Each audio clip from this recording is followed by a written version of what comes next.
of it, make a good meal of it, stick to your old-fashioned beer. Now don't be afraid of it, drink till you're made of it. Now all together a cheer. And once again, a great good day to you wherever you are watching this. This is Mark, your one-take beer reviewer, the guy behind the masthead at beeronaut.com.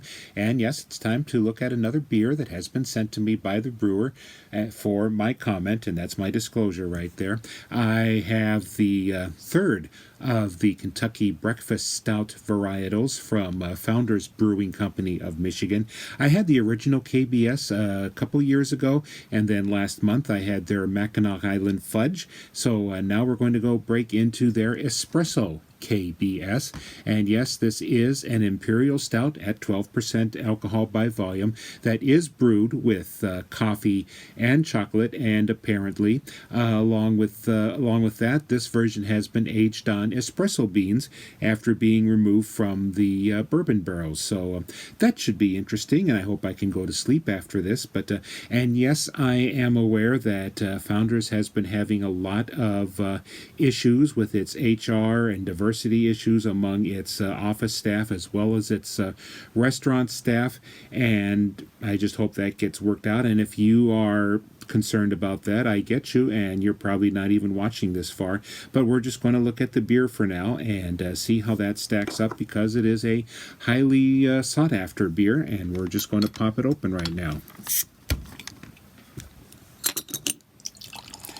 Very black, getting a little bit of stout smell to it. And there's a nice thick head. Sometimes you don't get one. Maybe if this ages, it'll probably go away. But nice brownish head with a very deep black beer body. And yes, a smell of espresso roast coffee that pretty much overwhelms anything else. If there's any alcohol smell to it, it's being carried along by the coffee notes.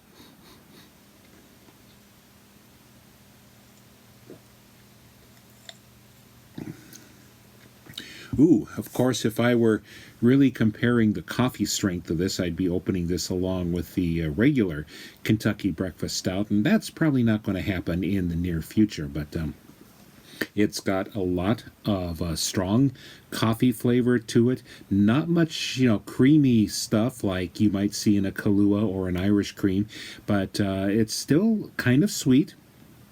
And you start to get the bourbon barrel notes as you go along, and then there's a little bit of chocolate to it.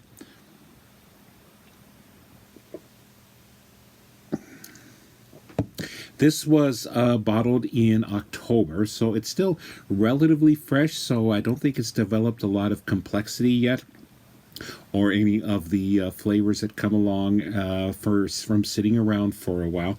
Very, kind of, we'll say rude, and but very interesting, and a lot of bitterness that almost comes exclusively from the coffee, and then a little bit more from the malt roastiness.